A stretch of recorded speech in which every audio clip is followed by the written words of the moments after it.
Close your eyes. Breathe. The two possibilities. There are two ways to see the universe.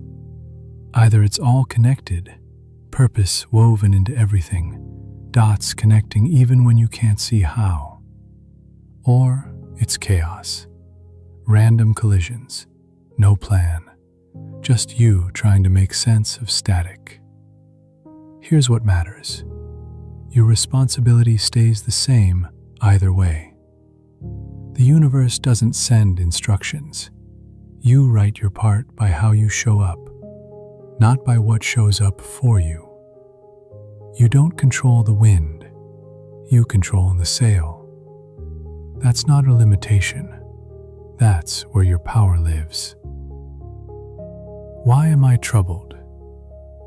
Think about the last thing that hit you hard. First instinct? Why is this happening to me? But here's the real question. Why am I letting this shake me? The first makes you a victim. The second puts power back in your hands. The storm doesn't care what you call it. Bad news is just information until your mind decides what it means. You don't control what happens, but you control whether you hold the wheel or drift into the wreckage. The check-in. Before you react, check yourself. Am I awake or on autopilot? Am I bending my standards because it's uncomfortable to stay true? Am I acting from fear or from who I actually want to be? If the answer is yes, that's not failure. That's awareness. And awareness is your way back. The ruling faculties. Everything outside you can change in a heartbeat. Money, people, health, plans. But there's one thing that's always yours. The mind that judges those events. The captain inside your head. Everything else can be taken. This cannot. You don't control the universe. You don't control other people. You don't control the chaos. But you control the captain. And when that captain stands firm, nothing outside can sink you. The ship might take damage. The journey might not look like what you planned. But you remain steady. So when the world asks who you are, don't point to your achievements or your past. Point to how you showed up when everything was falling apart. That's who you are. That's what endures. The inner court. You've got a courtroom inside your head. It's always in session. Every mistake, every regret, every moment you fell short, it all gets dragged in front of the judge. The real question is, who's sitting on the bench? For most people, it's fear. Fear runs the trial, calls the witnesses, delivers the verdict. You're guilty before you even speak, and the sentence is always the same. You're not enough. You never were. You never will be. For others, the past is the judge. Every failure testifies. Every old version of you gets a say, and they never shut up. Here's what you need to understand. You can reclaim that courtroom. You can choose a judge that's fair, one who separates what you did from who you are, one who asks, can this be changed? Can this be learned from? Is this worth carrying forward? Stop sentencing yourself for things you can still fix. Stop letting fear run the trial. Stop letting the past hijack the present. You're the judge now. Rule fairly, but rule. The gap between impulse and action enhanced. There's a moment between what you feel and what you do. It's tiny, a fraction of a second. Blink and it's gone.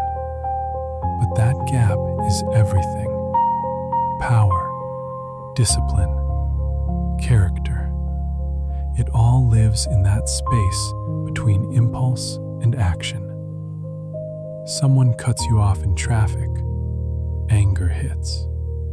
In that instant, you choose. React and let the moment own you, or respond and let it pass. Someone criticizes you. Your defenses rise. That moment right before you strike back or shut down, that's where identity is decided. Most people collapse the gap. They feel something and instantly act. No pause, no choice, just reaction.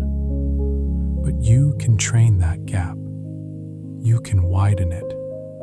You can learn to see the impulse, acknowledge it, and then decide what comes next. That's not suppression. That's sovereignty. Every time you widen that gap, you get stronger.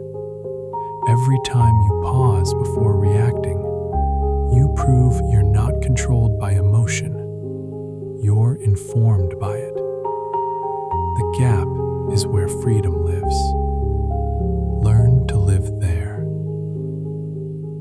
The weight you choose to carry, enhanced. Most of the weight you're carrying isn't real. It's not the event. It's the story you told yourself about the event. It's not what happened. It's what you decided it means about you. Someone leaves. That's a fact. The weight comes from, I wasn't enough to make them stay. You fail. That's a fact. The weight comes from, I always fail. I'm broken. You made a mistake. Fact. The weight comes from dragging it with you for years and using it as evidence against yourself. Here's the truth. You're carrying baggage you don't need. Separate the fact from the narrative. Strip away the fear, the assumptions, the self-punishment. Ask yourself, what actually happened? Usually, it's lighter than you think. You don't have to carry the past. You don't have to carry other people's opinions. You don't have to carry every worst-case scenario your mind invents at 3 a.m. Carry what's useful. Lessons, wisdom, resolve. Let the rest fall. The weight you feel isn't the weight of reality. It's the weight of the story. And you can rewrite the story. The moment you decide who you are, enhanced. Identity isn't inherited. It's built. And it's built in moments like this, when everything is on the line. When quitting would be easier than pushing, when no one's watching and you still choose to show up. Character isn't forged in comfort. It's forged under pressure. You don't learn who you are when life is smooth. You learn who you are when you're exhausted, scared, and every part of you wants to give up. And you don't. That's the moment. That's the decision point.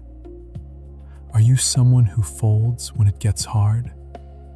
Or someone who holds the line? Are you someone who talks about discipline? Or someone who lives it when it costs you something? Every difficult choice is a vote for the person you're becoming. Every time you do the right thing when it's hard, you carve your identity deeper. You're not who you say you are. You're who you are when it matters.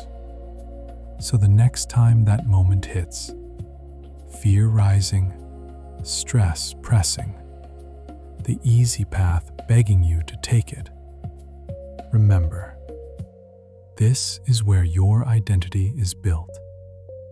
This is the moment that defines you. Choose the action that matches who you want to become, not who you've been, not who fear says you are, who you want to be. That's how you become it.